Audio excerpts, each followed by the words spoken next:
More today than it was yesterday. It is.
Plan or alternative. Making Excel sheet. Sorry. Yeah. Hey, Sarah. Hey, Natasha. Hi. So we're just waiting a couple minutes for people to show up. So sit tight for a little bit. Shannon and Danny are on the way. Yeah, I figured so. I'm Shannon- Markham Bassett. Are they? If you have any questions about the assignments, interviews, anything we've gone over so far, there's something in the chat. Let me see.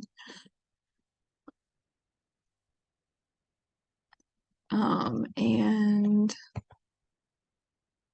yeah, I can answer any of those questions you might have. Tonight, we're just working on the job search action plan as the last thing. So I'm sure we're not going to go the full 3 hours. And once you've turned in your job search action plan, you are done. And so I will talk about that a little bit. I've got a couple of slides for standing out and other things, just kind of helpful information for your job search. But again, I'll do those when Shannon and Danny are here, or anybody else online who joins later.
Okay.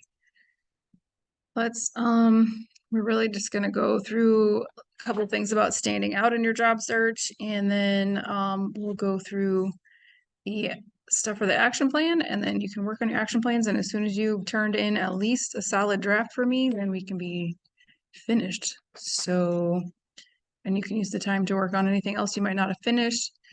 If you have any questions about anything, let me know, and otherwise I will get started.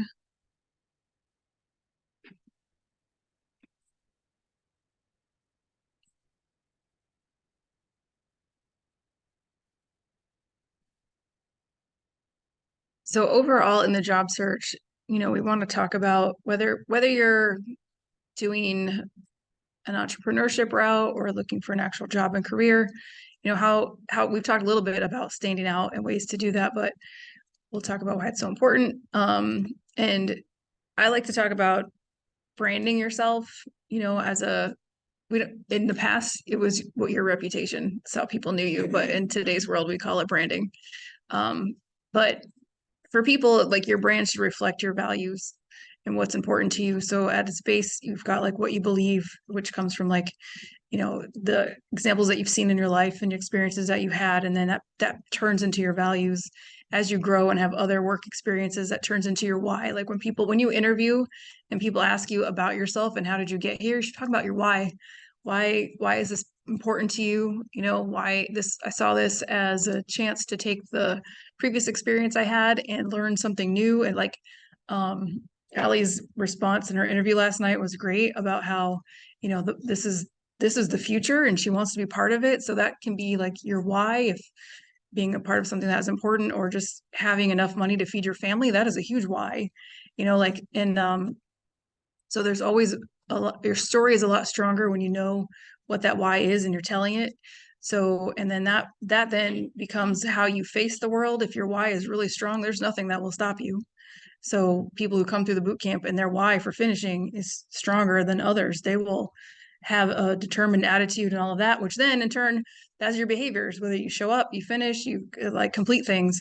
So when you're going to meetups and you're going to things and you're telling your people your story, all of your values-based branding is coming out in that. And if you're a very casual person, fun person, that shows up in how you dress, that shows up in what your beliefs and your styles are. And so you have to think about how you present yourself to the world during your career search. And that's just all where it comes from. But building that brand, you're really defining who you are on the outside, on the inside, outside, and what you stand for. And that describes like, who you are, whatever. So I kind of know a little bit about you just before, it's like stereotyping, but not stereotyping, like but I know some things about you before I even like talk to you. But you do have to consider how other people see you in that way. So thinking about so one of the things that I would like you to do is write down what are 3 of your values, 3 things that are important to you right now. Go. Write them down where? No, just wherever. Make a note, put them on your back of your hand. You don't have to stop at 3.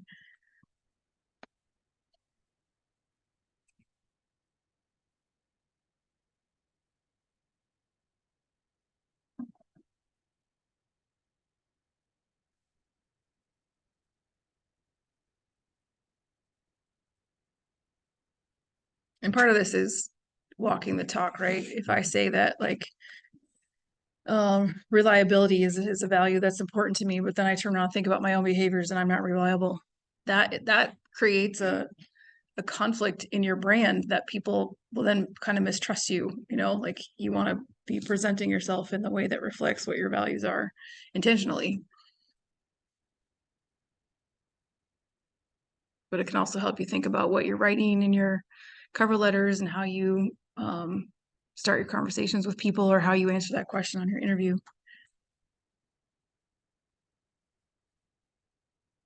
They can also help you determine what kind of jobs and things you're looking for. Like for me, environment is a huge one. So I'm always looking for, if I hear volunteer opportunities, or if there's work that I can do that pairs environmental improvement protection in what I do, I gravitate towards that stuff. So in your job search, if environments is important to you, there are environmental companies that need developers also, so like you could be thinking about how do I pair my values and what's important with me to my job search, which will make your story stronger and probably make you more satisfied in your job.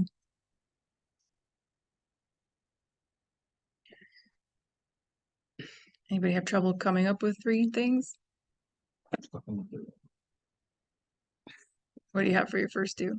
Making enough to afford to live with dignity and going to work and enjoying not only the line of work, but the environment.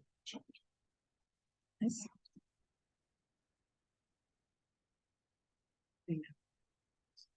What are we Your values, things that are important to you. Could be family. So like family is an important one for me because like if I'm looking for a job and maybe one of my values is like starting a family. I want like a strong family life. But if I try to apply for a job that has a lot of travel or is like, 50, 60 hours a week, like that's going to go against my family values and I'm not going to be happy. So we might as well figure that out now instead of applying for jobs and realizing that in the hindsight, learning it the hard way, as they say. One thing you can think about, like the things you don't like in the jobs that you're at now, because they probably go against your values. And that may help inform some of the values that you want to write down. Because I'll hand that one to you.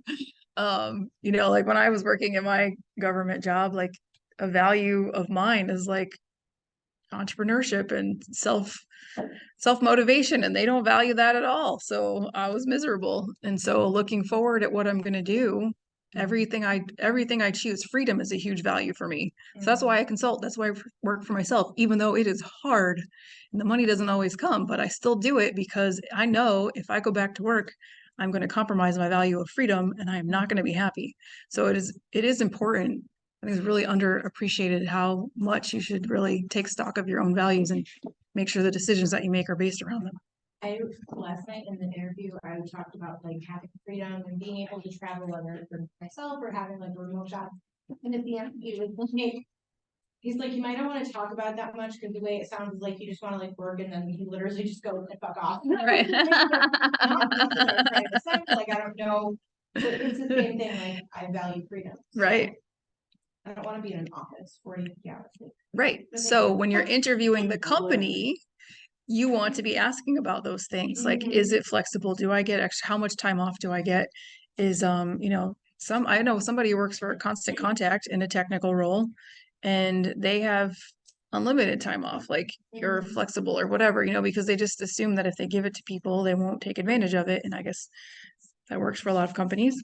But, if that's the case, then that's what you should be looking for when you're trying to figure out what companies you're going to apply to. And just don't even bother with the other ones, even though and I think part of it too, I've never had a job where I could work remote. Like right now, like we watch some people work remote and we're in the building going, okay, that must be nice. So we have a whole channel called Pet Hang where people just take pictures of their pets all day and post them in Slack. And it's like, cool. Oh, your cat's sitting on your keyboard. Oh my god. I have plenty of those photos on my phone. Down my neck right now. Right. Physically. He's watching me look at this picture and asking me why I'm looking at it. Like, no, really. Check the Slack. Well, even when people are like, when you're in that interview and they're asking you why did you go to this boot camp? Because I see it as a chance to have freedom, to make money, to do what I want to do. So then people are like, yeah, I get that, because that's why they did it too, and then so your why then becomes like, why are you doing this? And it should be based on your values. And once you keep working on that, it becomes stronger and it can help keep you motivated also. I had one employer who was trying to like get more into this mindset as like the business started growing and he had to be more mindful of things. But one of the things he kept trying to like bring up every time like he was talking to you about something he was like upset about, it was like, I understand that as an employer, all of my employees, their 100% is going to be at most my 80%. So I'm gonna approach this with that in mind. Right. And that was something I really started to respect about it. Which is absolutely true. I know when I hire people, I'm not going to get the same level of work I get out of it. And that scales down with Yeah. every chain. Right. For the ladder. You also want someone in an environment where everyone respects each other. Yeah. At least that is very valuable, where there's not a lot of tension, because having tension among coworkers or among the manager is the most uncomfortable feeling. Yeah, especially with managers. Yeah, especially managers. You really want someone who is understanding, and who values you as a human being. Like for instance, for my job,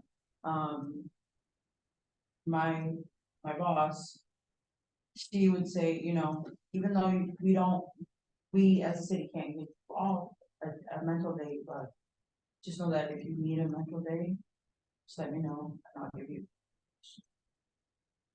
Just go home, relax, don't even worry about it. It's not considered one of your Yeah. stuff. And that was like, wow, really? Okay, cool. And when I needed a mental day, I definitely told her, I was like, hey, can I cash in that mental day right now? Right. I wish it was really like that at TCG player. Like there's some managers that are like really cool about stuff and they'll be lenient about some things, but then you still get that occurrence or whatever it is for the policy. Yeah. Because like, oh, they said it was cool, but you still weren't supposed to do that. Yeah. That's So then we Those have things like, are big. I wrote that down. you know, as one of part my of your best. brand, how you want to be seen. Is it professional? Is it fun? Is it creative? You know, what is that? And just, again, it's just aligning everything and making sure that that is how you're showing up and representing yourself. This is not rocket science. You know, there's things you can do to find out how others see you. Like you can ask friends, there are tests online you can send to somebody and they'll put whatever, but I don't know if it has to go that far, but just kind of thinking about like how are you perceived? I know some people see me as very ambitious and whatever, and I'm like, I don't see myself that way, but But that's handy though, because that's a really good review. So that's why I usually, when I get asked things about myself, I can't talk about myself. So I just tell them things that people tell me about me. right. And it's just like, hope that helps. Yeah. I don't know, someone else said it about me, so I'm hoping it's true. See We what kind you of think. already talked about all of these things. After the interview, we did not talk about. So if you have not already followed up with Mike to thank him for the time, you should do that. You know, sending handwritten notes is something that you can do that's above and beyond other people. And this can be not only just for interviews, but someone who helped you with something or went, you know, mentored with you for an hour, like do something, send them a $10 gift card to Starbucks, like something, you know, that just they'll remember you. And then they'll also, as you're building your brand, if you want to be a thoughtful person, if that's part of your brand, you have to be actually doing those things. Keep learning, again, keep networking, all the same. What to include on your websites, you know, about similar to LinkedIn, your about you, your skills, your projects, definitely your contact information. Make sure you're pulling in those values and they're coming through in your story and how you're talking about yourself. Showing off all of the good user design skills that you may or may not have. You know, if you really want to bring, when I first started Careers and Code, this was something they wanted me to do, was talk about the wowza factor. And I was like, okay. So that's why this is in here. But you know, if you're going to send your resume to a specific employer, like you could address your landing page specifically to them or something, you know, whether you want to put, I mean, if it's your, like, I need this job, it's the most amazing ever, put in that effort, right? But I like said, videos is, I've already talked about that, something you can do. In your portfolios, obviously you want to have your best work, shows your range of skills, shows you have passion for the work, shows your creativity. We don't want to put kind of our half-assed programs or projects that we did, or just ones that are like maybe it's something you would just use for practice, but it doesn't really show the skills that you have. There are examples at this website, codeburst.io, at least there used to be.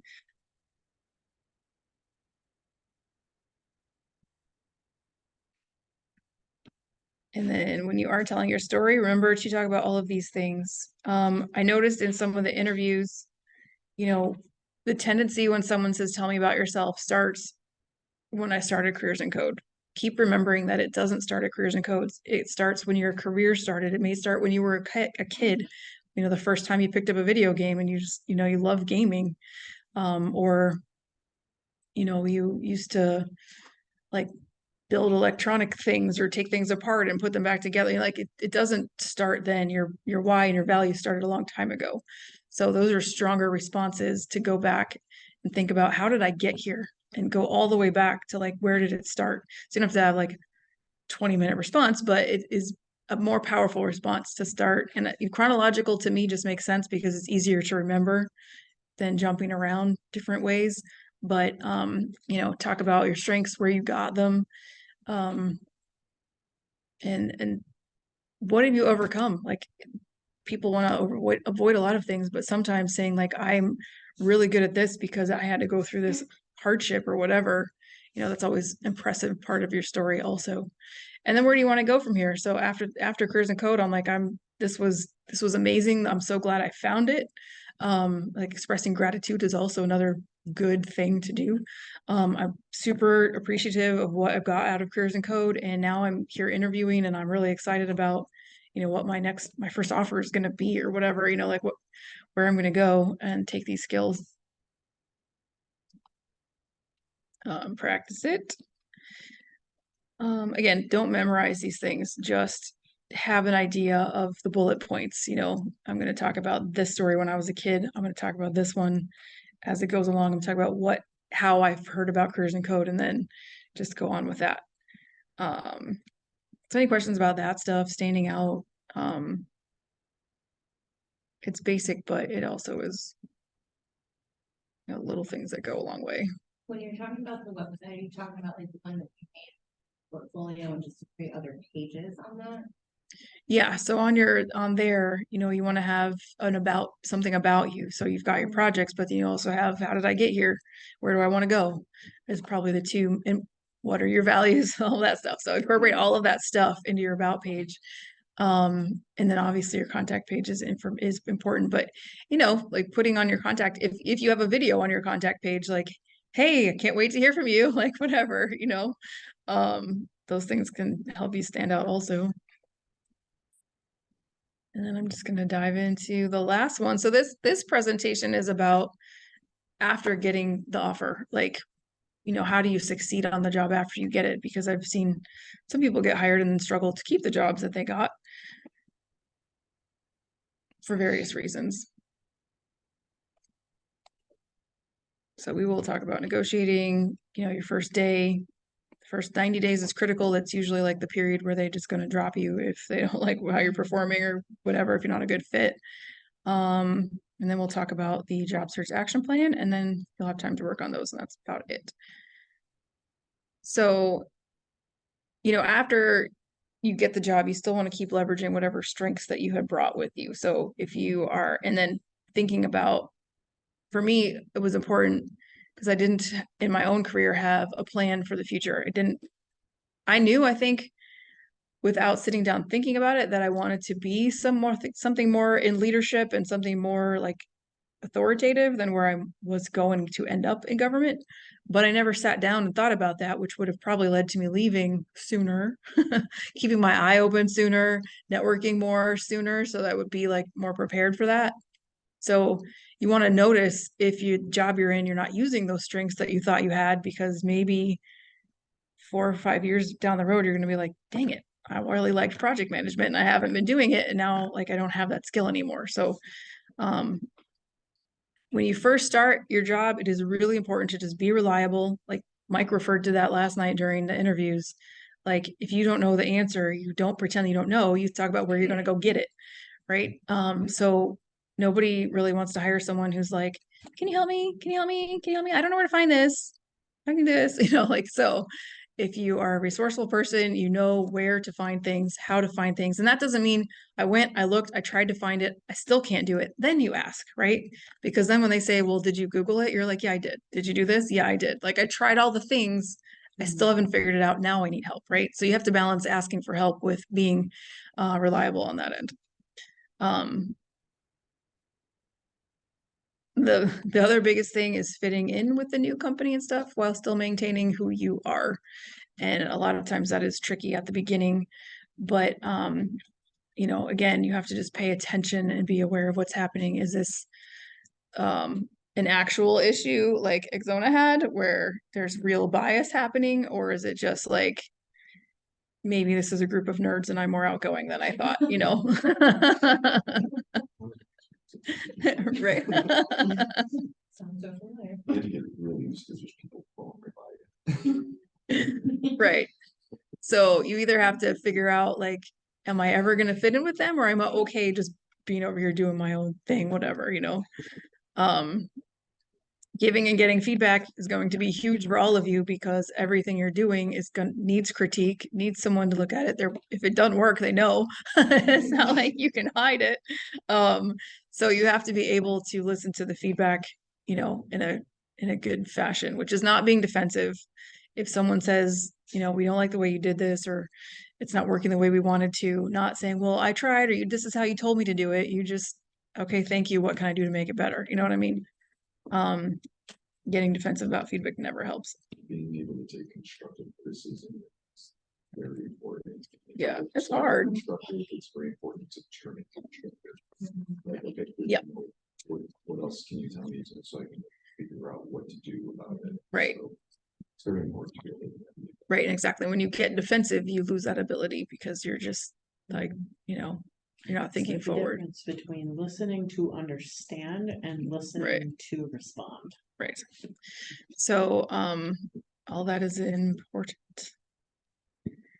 We talked about like the offer before with the interview. Like, my opinion, avoid it at all costs. It's not fair for them to ask you before you've been given an offer what you think the salary should be, unless it's just repeating what is already stated in the job description. If it was there, especially for government, if it was, you know, X to Y, then that's what you repeat. I expect something between X and Y, and because I have this experience, I'm expecting something in the middle. I don't know, but even still, I really prefer more like, I wasn't prepared to talk about that. If I receive an offer, then we'll talk, you know, like, it's going to be hard to do because they're going to put you on the spot, but it's not really fair. But when they do make an offer for you, like Exona said, you counter offer. It doesn't always have to be about salary either. There's so many other things that you can negotiate on. So, you know, time off, paid time off, flex time. If you've got kids and you need to get your kids from the bus, like maybe, you know, if the salary isn't budgeable, then what else is? You know, 4-day work weeks is another thing. There's a lot of different things that you could look at. Are there other bonuses that they have? Could they pay your gym membership instead? Because they can write off things like that as a write-off and not under salary, which are two different things. So write-offs help them with taxes. So it could be, you know, and they're gonna say no. But once they give you the offer, like the thing is that people think they make me an offer and I do a counter offer, like you don't lose the offer. The first offer still stands. So if you come up with like, you know, they offer you 60,000 and you're like, no, I've done my budget, I've done my expenses. And that's the other thing. You can't ask for money just because you want it. You have to say, with the cost of my house, I have 3 kids, car, mortgage, blah, blah, blah. I need to make 80,000 to make ends meet. Like that's what I need to save for my future and whatever, and to meet my goals. And then if they say and expect a counter offer, like, okay, but they're not going to be like, oh my God, she asked for 80,000. Like that's it. We're going to the next person. Like the offer is still yours until you've both agreed you're not getting to an offer. So, you know, and then sign-on bonus is another thing. Maybe they can't give you a higher salary, but is there a sign-on bonus, or is there a bonus when you get to 90 days? You know, something like that can be an alternative also. And if you know that these all exist, then you can ask about them. Is this possible? Is this possible? You know, first thing is you really want to ask about is the salary itself. But if they say, no, we cannot budge, then you can look. I know a person who applied for a government job. She'd already worked several government jobs, so she was trying to get another level higher. And they offered whatever they offered her, she didn't like. They negotiated for like 2 weeks, and she got a lot of what she wanted, not everything. So there's that too. Like, you know, keep offering back. And if you want the job but they aren't giving you what you want, and then of course at some point you have to settle, or just determine if what they offer you is what you can live with. But there are just a lot of different ways to do it. And again, you don't lose the offer by asking for something, Is there something that would lead to them taking that offer back?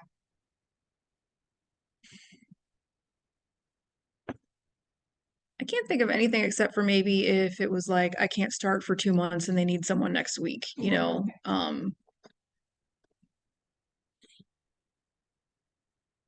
I don't know. Some places will like interview more than a couple people, talk to them, but it depends on how many people they need. Right, So, but they usually offer, if they give you the offer, they have a spot for you. Right. So that's really the only thing I can think of. Yeah. There's not really, unless they gave you a deadline too to respond and you missed a Right. deadline or something. Yeah. But I think, if they're making you an offer they want, yeah, Right, okay. suppose that. yeah, If they did it, these companies do not waste their time or yours, honestly. yeah. To even give you an offer. On the first day, you're gonna do a whole bunch of onboarding stuff, probably. You should ask as many questions as possible because in some companies, that's the only chance you're gonna get. Be taking notes. Pay attention to the programs and softwares that they're pointing out to you because you may need to go home and learn them. And any languages and things, all the stuff that they mention, whatever. Find out if there's mentors or who the helpful people are around. If they're talking about something and you're like, I don't really know that. Like, who's the expert on this? Because again, it may be an HR person who is walking you through this stuff and they can't answer questions that you have. So find out who those people are, find out what the expectations are for you. So this is something you should ask about in the interview, really. Like, are there goals or metrics or some other like number I have to report against? Because that is an indicator, one, of like how the company operates, but then when you start the job, like how am I going to be reviewed? If you don't have that yet, or even if you did get an interview, you can see if it's the same on your first day. Who am I reporting to, all that good stuff. Then when you're on the job, so the first 90 days is critical. If they're not giving you feedback, freaking ask for it. Because you don't want to assume just because you haven't heard anything that everything is great. And if things are wrong and they're not telling you, then they're just letting you go down a path, right? So if they're not giving you feedback, ask for it. Yeah.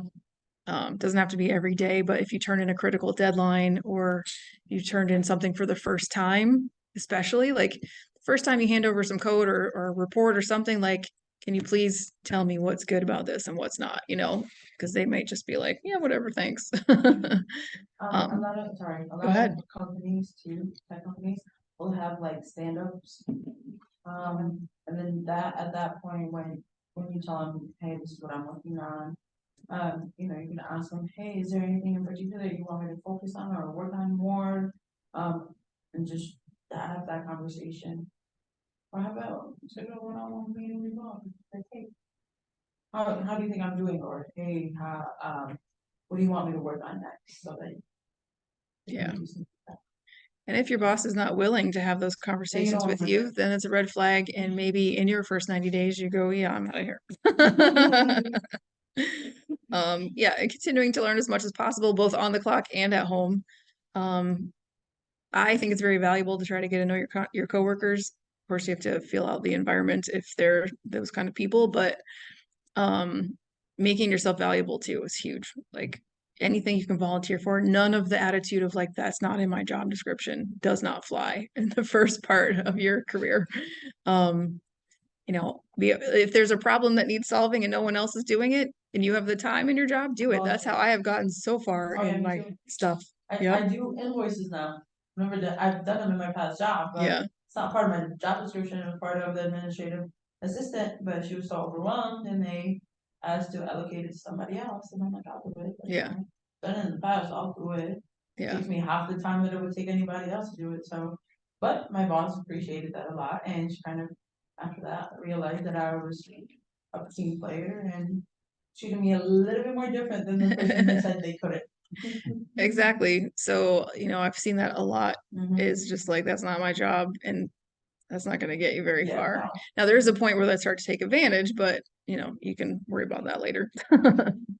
And be helpful to other people. You don't have to just wait for it to be your boss or something like that. You see a coworker struggling with something, ask to help. So I said, getting to know people and then maybe become an expert at something in the role, so that you become a go-to person at things. And then, like I said, still keeping track of what your career goals are, because a lot of times this first job you get is not going to be the one that is forever job. So especially in tech, people jump all the time. Once you get good at what you do or you become expert at something, you're going to get recruited. So, you know, and then you want to have an idea if recruiters are approaching you, you want to know what your goals are so you know whether those are opportunities you're going to want to take or not. So if you need to journal about it or paint a picture or just sit and think about it for a minute, like that question Mike was asking, where do you want to be in 5 years? You should start developing that. Like, where could I be? Maybe there's a bunch of different options, but like, or maybe where do I not want to be? I don't want to be miserable where I am now. I don't want to be, you know, in a job where I can't travel. I don't want to be, so what do I, the opposite of that? I want to be in a position where I travel. I want remote work. Just say it, say what you want, you know, you're going to be way more likely to get it. Learn, build that network. You know, I like that one. Email, I have a whole blog article about this. You guys know how I feel when you're writing your emails. Just professionalness. If you're following up with somebody, you use your name, they use full sentences, you are using sign-offs. And if it's a super long email, then you make a call. It's not an email anymore. So the things that you need, you have to keep persevering. You guys have made it this far, so we all know you can do that. But the job search is now round 2. You have to keep going and you know, persevere through all of the no's and almost jobs you almost got and whatever. And having that mindset of just like, I keep seeing this, not a quote, but like motivational posts and thing lately about just if you keep improving yourself and keep trying to get better, you will eventually align with what you're trying to get and do. So the abundance mindset too is huge, especially when you start a new job or you're, you know, with your cohort. Like there is enough for everyone. People are going to tell you, the negative people are going to tell you there's not enough jobs, the climate sucks, and but people who are positive and have good work and they're getting jobs. But if you're the person, you know, you have to just look at them and say, well, there's also another reason you're not getting a job, because the attitude comes through in the way you talk to people. It comes through in the work you're doing. When you're like that, you do worse work. So you're going to make more mistakes. It's going to show in the interview. So you have to keep reminding yourself that like my time is going to come. There is the job that's waiting for me out there. I just have to keep going until I end up with it. But if you are stuck in this like you know, non-growth mindset and this narrow mindset that there isn't enough to go around, that's what you will start to believe and that's what you will see. And then you'll be that person who's complaining to everybody else. Nobody wants to hear it. Like I always say, keep reading the 4 agreements. Don't take things personally when you don't hear back. If someone else gets a job, you know, be happy for them. You want someone to be happy for you when you finally land your job. And then practice those 3 R's of being resourceful, reliable, and responsive. When people reach out to you, you also reach back out to them. Saying yes to things, whether it's volunteer, whatever, if you have the time or can make it happen. Let's see. These were some of the issues that were like from cohort 2. So,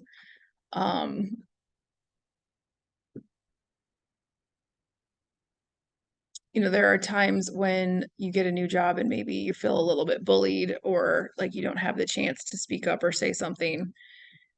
You just, again, have to pull that out of you or figure out whether it's worth doing or leaving, you know? And then I don't know if any of you are dealing with past trauma from your jobs. Currently,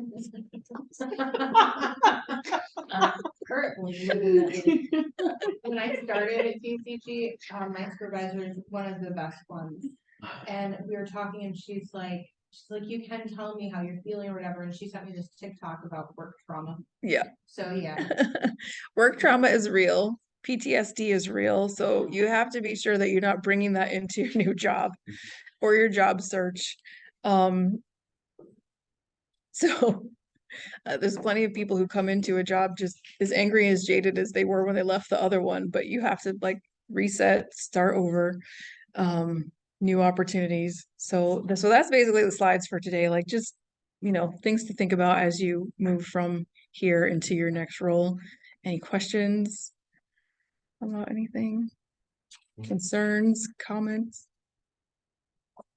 Not quite on topic, but are any of the things working on this week supposed to be submitted over again? No. So the question is anything that you submitted this week need to be, if I've seen it and looked at it, it's fine. The only thing I do want to have submitted is your action plans because we want to be able to see those. So the thing that you need to do tonight is your action plan. So let me just go over that again real quickly.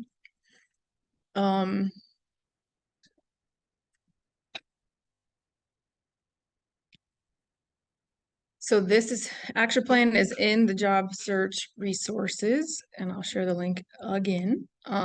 You'll want to download it or save it to your own Google Drive or whatever.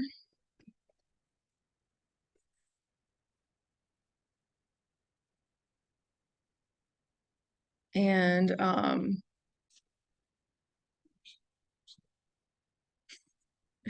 so the objective here is to have a plan for after careers in code, because once careers in code is over next week, you don't lose complete access to everyone, but you're going to have less access to people. You're going to feel very quiet and alone, not being all with each other.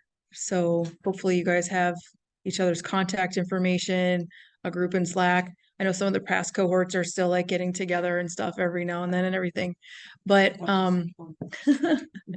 you'll be shifting into this world of like, okay, what do I do now? And so the action plan is supposed to be here to support you, and so you're not feeling completely lost. Should be your map for moving forward. Also should be something to hold yourself accountable. So when you are a week out, a month out, and you're like, what am I supposed to be doing? I applied for jobs. I haven't gotten anything yet. Do I keep doing this? You go back to your action plan and you can still update it, massage it, change it, but you'll go, oh, I'm supposed to be applying to 5 jobs a week. I've only been doing 2. Like, come back to this and check in. You can share it with each other or with someone who can also review it with you. Highly recommend having a buddy who like you pair up with, and you can every week or month come back and be like, what did you do? How far have you gotten? What worked? What didn't work? But there are 3 sections on here because if you're only applying, that's the longest, most horrible route to try to get a job. And all of you need to be learning more. So there has to be something in learning. But, is that another class? Is it another boot camp? There are other boot camps that are just specific on certain topics. Is it learning more about project management, user design, cybersecurity? What is it, that thing that after here? Because you're just at a launching pad now. Like everything is an opportunity. And maybe you don't know. So that the thing under learning could just be like figuring out what it is I need to keep learning, but you need to have that as part of your plan. And then networking, obviously, best way to get a new job. So you want to have in here, like, I need to find a group to join, or if you're already in a group, I'm going to those meetups, or finding a mentor. Probably, I would highly suggest all of you put finding a mentor.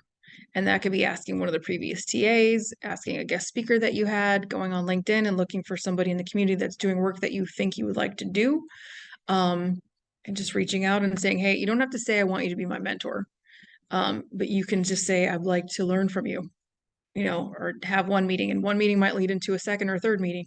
It doesn't have to, but the best mentor relationships are just organic. You've met with someone, they want to help you. You get along and you keep going. Like I have mentees that I've been talking to now for 3 years because they value my advice. They take my advice. I love what they're doing. And, now it's just a point, like I'll just get a random text, or I'll invite them to an event that I think would be great for them to come to. So, your mentoring relationship doesn't have to be like a 1-hour call every single week or something like that. It can just be, 20 minutes here, 20 minutes there that progresses into just staying in touch or whatever. But that could go under networking. Other things that could go under applying is just like researching jobs. If you don't know what to apply for, that's where you start. Like I need to spend an hour a week, an hour a day, however fast you want to push the needle on finding a job. I'm going to spend an hour researching just to figure out what it is that I want to do. And then the other columns are just there so that you have ways, the SMART goals, how to make it specific, measurable, attainable, time bound, and realistic. Or no, SMART T. I don't know, time bound. I added an extra one. So, so just fill those in as best you can. Like if your first step to, or your first action under applying is doing research, then your next step is putting the time aside or putting an hour on your calendar. Very simple things so that you go back and go, why didn't I start this? Well, I never put the time on my calendar, so I have to go back and do that. So any questions about this or how to use it or anything like that? Okay, awesome. So that is what you're doing now, and I'm gonna just stay here until you've got a draft for me. And like I said, once you're finished with them, I would like you to turn them in so that we have copies and we kind of know what your plan was leaving here.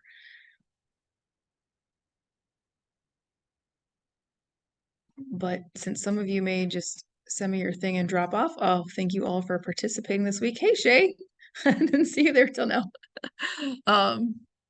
So it's been an awesome time working with you, and I'll look forward to seeing you at graduation and seeing your capstone project summaries. But I'll be here. I'm just gonna mute and stuff, and I'll be here if you have questions.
So Shannon asked about like places where you could find places to network. And so there's like Facebook, events, there's Facebook groups. LinkedIn has groups. There's not as many like local area groups, but there are. And then Meetup, which is its own thing. Eventbrite also has just events. But another thing you can do is just have a strategy for reaching out to people on LinkedIn with that question. So like a really awesome excuse for reaching out to people on LinkedIn is I just finished this boot camp. I just finished this careers and code boot camp and now I'm looking for places to get involved, volunteer work, blah, blah, blah. Everyone will want to help you. Everyone. When I moved here from Tampa, that's what I did. That's how I got this job. I emailed or messaged so many people on LinkedIn in the environmental space. I just moved here. I'm trying to find out like where do environmental people go? Tell me where the groups are. I was kind of looking to see if one already existed because I belong to an organization where we could create one. But yeah, everyone was very helpful in responding, where you might get connected or thing to go to. And you might keep getting told the same 5 things, but then that's all there is. The same 5 things. I guess I'll try these. If you're interested in going to something where there are lots of business owners and people around Syracuse who are doing things, on October 4th, I could put this in the Slack actually, is the Genius Pitch Finals. So it's also very interesting, but lots of techie nerd, tech garden. So, and it's free to attend.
like, How's everyone doing? Do you have any questions about the action plan? If you're finished with everything, you are free to go.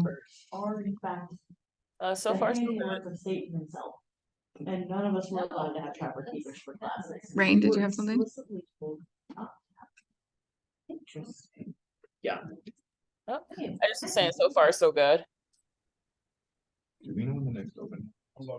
No, Next I got year. on there and I was like, put it on my calendar, but I don't know what. Oh, sorry, Laura? Rain, this happened again. I was on mute from last time. Okay. Oh, can you Alright, hear go me? ahead. Now you're now, yeah. Oh, yeah, I just said so far, so good. That was it. Oh, okay, Or there was perfect. weird. Okay, thanks. Yeah, I just couldn't hear from my actual.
Hey, Blash, you have a question?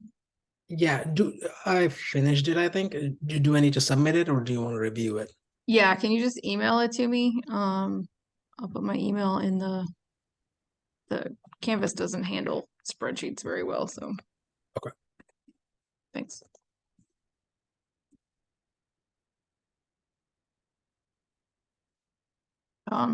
Shay, are you there?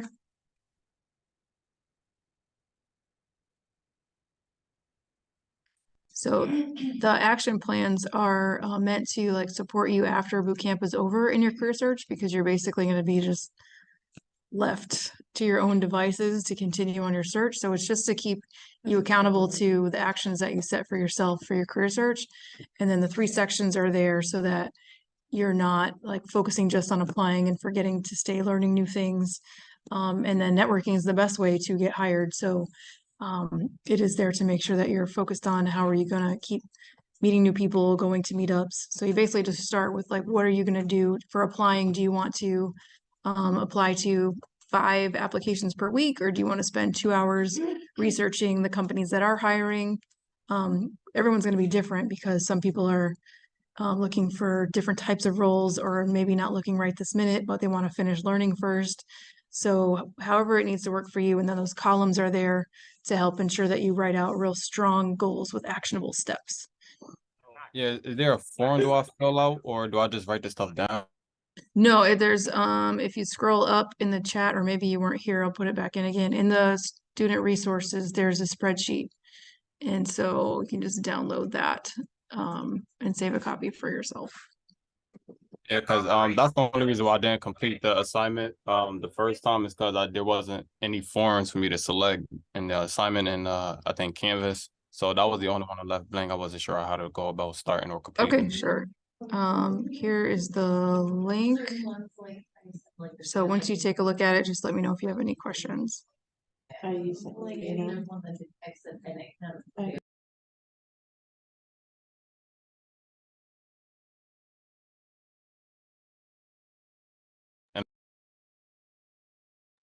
And I just download this and just submit it. Yeah, so you'll download it, or either save a copy to your own Google Drive or download it and then fill it out to the best of your knowledge. And same thing, I'll just give you feedback if I think there's additional details or other things you could put under applying or something into networking. I will do that.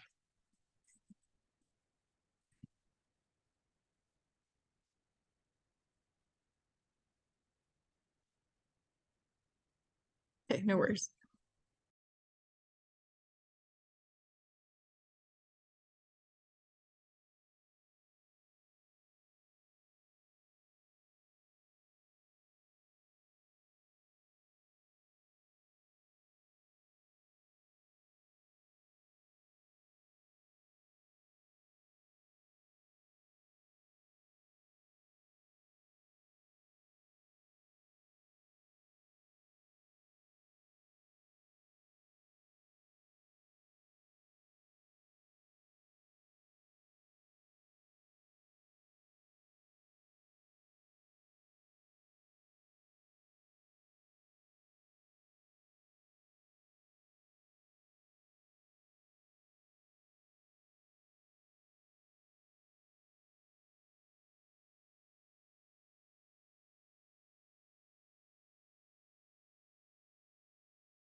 Hey, I just wanted to share Shannon's because I'm loving it. It's full of detail and very specific. So if you needed ideas or weren't sure where to start, this is a great example.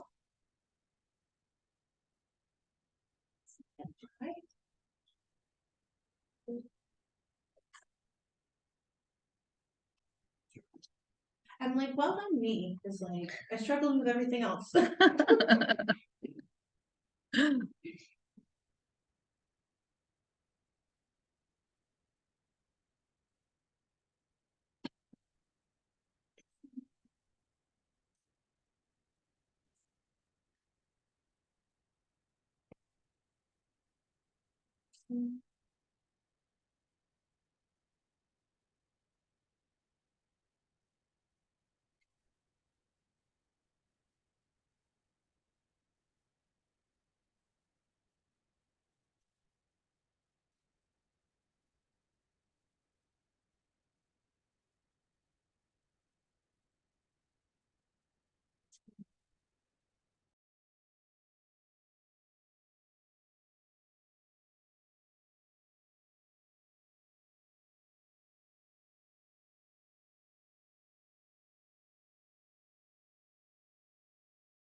that she just put on my resume.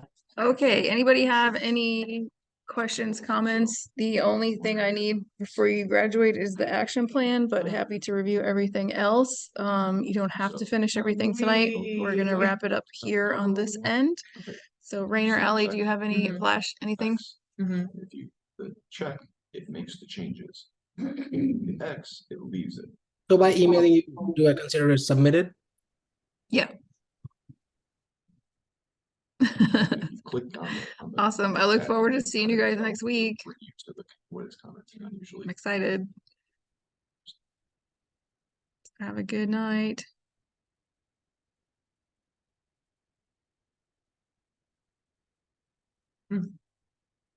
Yeah.